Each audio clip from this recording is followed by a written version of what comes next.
और आप सबको झुक के राम नाम करता हूं। हमारे बीच आज प्रदेश के मुखिया हरदीप अजीत, ओजस्वी, तेजस्वी और पूरे हरियाणा में सब लोग जो अपना दोनों हाथों से जैसे आशीर्वाद लगातार दे रहे हैं और भाई सबके दुख दर्द भी वो अपना मान के पूरा हरियाणा प्रदेश में 24 घंटे की लोगों की सर्विस में लगे रहते हैं। ऐसे मेरे प्रदेश के आदरणीय मुख्यमंत्री नायब सैनी जी के मैं यहाँ पहुंचने पर आप सबकी तरफ से उनका हार्दिक अभिनंदन और स्वागत करता हूं। और लाइनों में वीर भूमि रेवाड़ी का चप्पा चप्पा आपका अभिनंदन कर रहा है। वीर भूमि रेवाड़ी का चप्पा चप्पा आपका अभिनंदन कर रहा है। अतिथि देवो भव के भाव से वंदन कर रहा है। हरियाणा की राजनीति के नायक हीरे हैं नायक जी, इसलिए आपका मन से अहिरवाल का लंदन कर रहा है। और आज रेवाड़ी की जनता में बेहद खुशी है कि आपका आशीर्वाद मिल रहा है और जिनका आशीर्वाद लेके हम चल रहे हैं, ऐसे इस अहिरवाल की ही नहीं बल्कि हरियाणा की आन बान और शान, जिनका निरंतर हमें आशीर्वाद मिलता रहता है, ऐसे हमारे केंद्रीय मंत्री आदरणीय राव इंद्रजीत सिंह जी, जिनके लिए भी मैं कई बार कहता हूं, अब जो सदियों से चली आई उसे रीत कहते हैं, जो सदियों से चली आई उसे रीत कहते हैं, जो सुख दुख का साथी हो उसे मीत कहते हैं। और आधी सदी से बेदाग राजनीति की है जिन्होंने, अहिरवाल के उस नेता को राव इंद्रजीत कहते हैं। और हमारे बीच में हमारी राजनीतिक विरासत बहन आरती सिंह राव, कैबिनेट मंत्री हरियाणा, जब से उन्होंने हेल्थ डिपार्टमेंट की बागडोर संभाली है तो हर जगह जाके लोगों का इस जिम्मेवारी को बेखूबी निभा रहे हैं।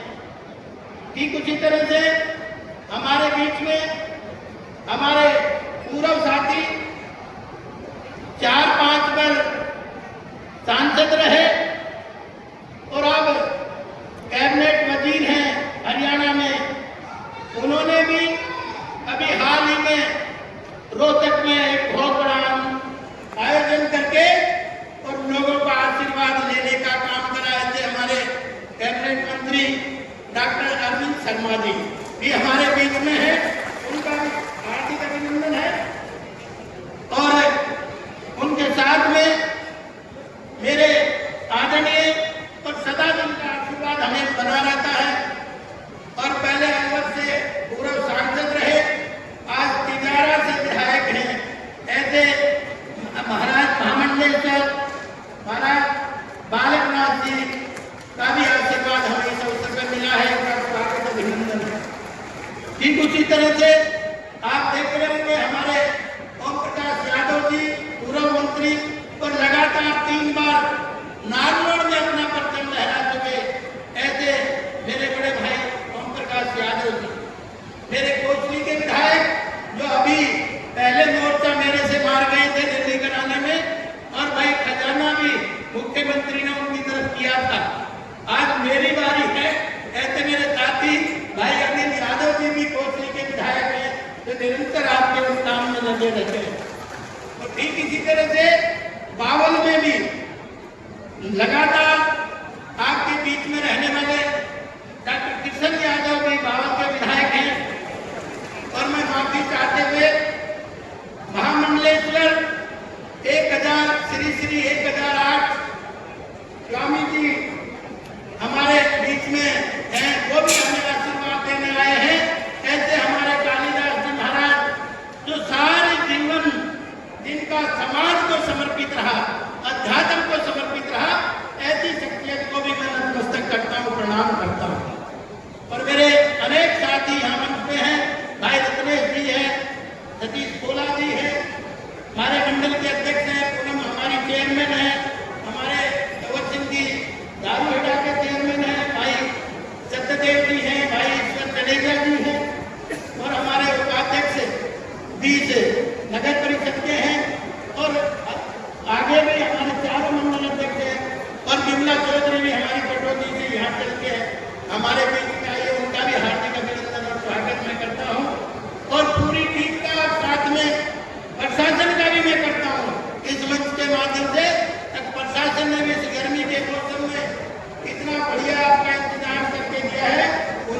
साधुवाद देता हूँ।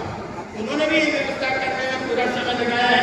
और भाई जैसे इस बार आपने मुझे विधानसभा में आशीर्वाद देके भेजा, तो आप समझ रहे होंगे पहली सभा में, पहली उसमें विधानसभा में जो वादे हमारे मुख्यमंत्री जी ने किए थे, आप सबके सामने चुनाव के समय वो सारे के सारे वादे एक कदम से पूरा करने का काम आदरणीय नायब श्रेणी जी ने किया है। उन्होंने वादा किया था 38,000 लोगों को नौकरियां पक्की दूंगा और पक्की नौकरियों के अपॉइंटमेंट छपाने का काम तो जैसे कहते हैं वैसा करके आप लोगों को टीवी में दिखाते हैं हमारे मुखिया आदरणीय नायब श्रेणी जी। और कोई हिंदुस्तान की कोई ऐसा प्रदेश नहीं जिसमें सारी फसलें जो है एमएसपी पे खरीदने की गारंटी देने का काम भी हमारे मुखिया आदरणीय नायब श्रेणी जी ने किया है। किसानों के हितैषी है, युवाओं के हितैषी है, गरीब के लिए राजनीतिक मशक्कत कर रहे हैं। तो ऐसे मैं मुख्यमंत्री जी को सलूट करता हूँ, प्रणाम करता हूँ। और आपको पता ही है अब जब मुखिया आता है तो भाई मुखिया से तो मांगने का काम नहीं होता है। इसलिए मैं गांव-गांव में घूमा हूँ, गांव-गांव में मैंने सभाएं की है और लोगों की बहुत उम्मीदें आपसे है आदरणीय मुख्यमंत्री जी। बहुत लोग चाह रहे हैं जैसे आप बोलते हो वो पूरा निश्चित रूप से होता है। तो इसलिए सबसे पहले मैं क्षेत्र की मांग रखते हुए मसाणी बैराज की जो समस्या है जिससे हमारे 15 गांव डिस्टर्ब है, 15 गांव का तीना दो घर है।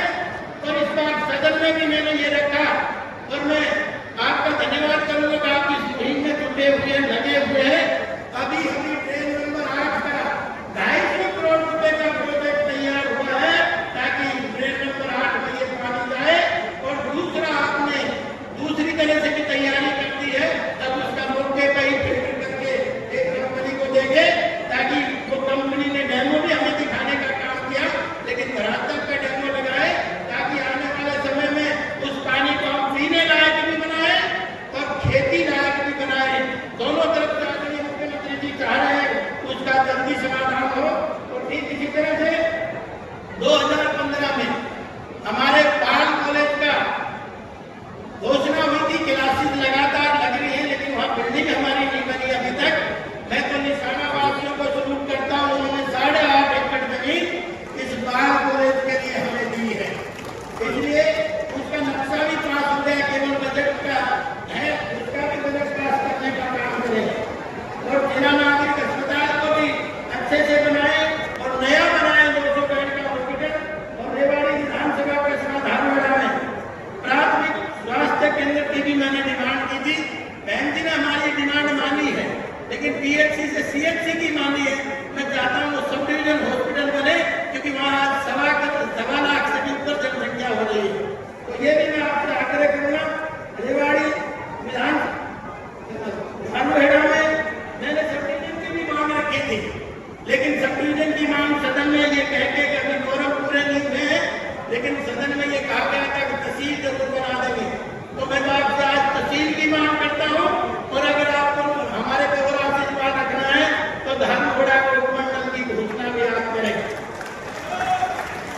रेवाड़ी विधानसभा शहरी क्षेत्र में पानी की बहुत बड़ी समस्या है और इस गर्मी के मौसम में 4-3 दिन पानी आता है। वैसे तो आपने इसकी तैयारी कर दी है। अब 80 एकड़ जमीन निशाना में भूमि पोर्टल पर डाली है, जल्दी से उसका सेटलमेंट करा के एक बहुत बड़ा घर बन जाए ताकि रेवाड़ी आने वाले समय में प्यासी ना रहे। दूसरा आपने 45 करोड़ रुपए का एक जल घर भगवानपुर का भी मैं सलूट करता हूँ। अगर प्याज लगाने वाले तो बहुत बड़ा धंधा काम करते थे तो गाँव वालों ने 10 एकड़ जमीन आपको दी है, उसमें 45 करोड़ का प्रोजेक्ट पानी का लगा रहे हैं, उसको भी जल्दी से चढ़ाने का काम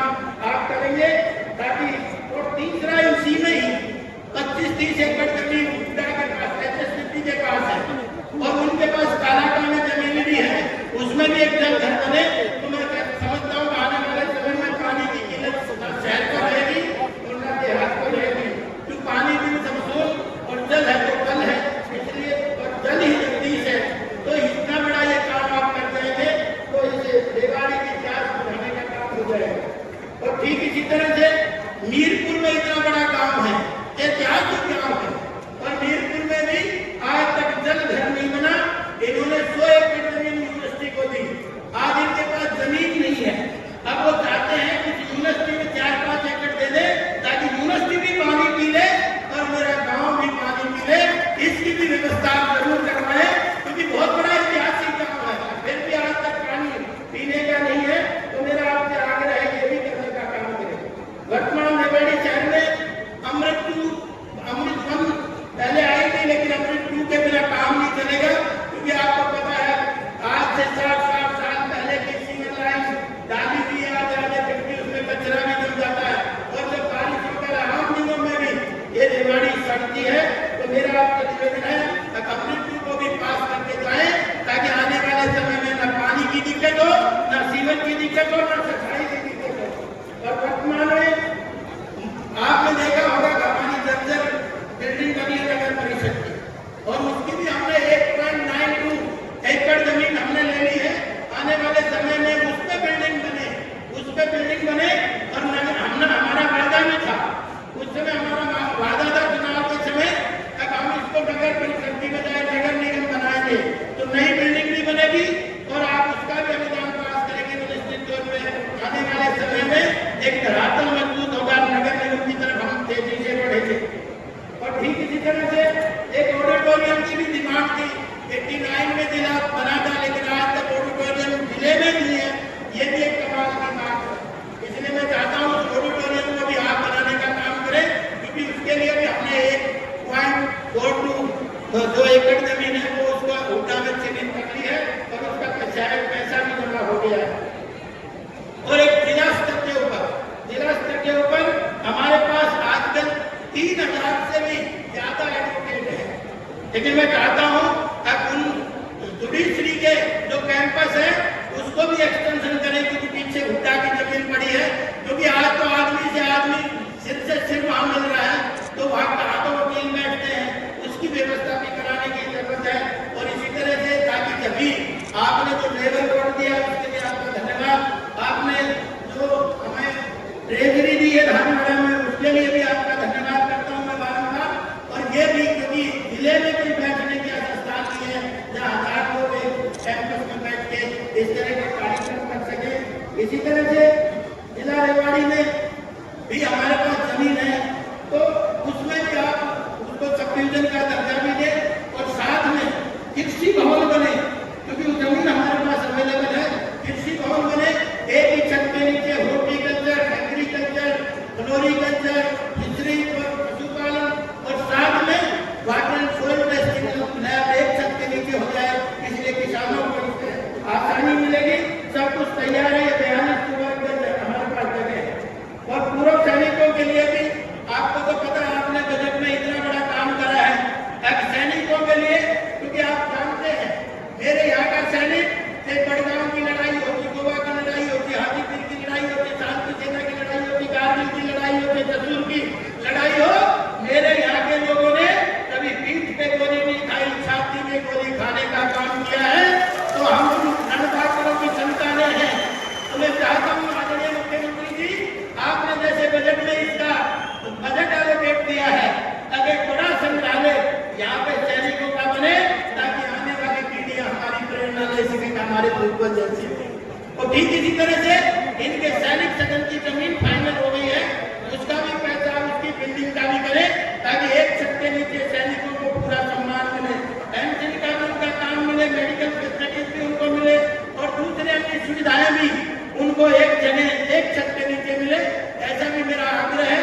और हमारे सैनिक भी कुछ बैठे होंगे, उन्होंने कहा था हमारी मांग जरूर रखेंगे, जरा सैनिक कितने बैठे हाथ उठा लो, तो वो भी हमारे बीच में बैठे हैं, इसलिए उनकी ये डिमांड आपने पूरी करके ही जाना है।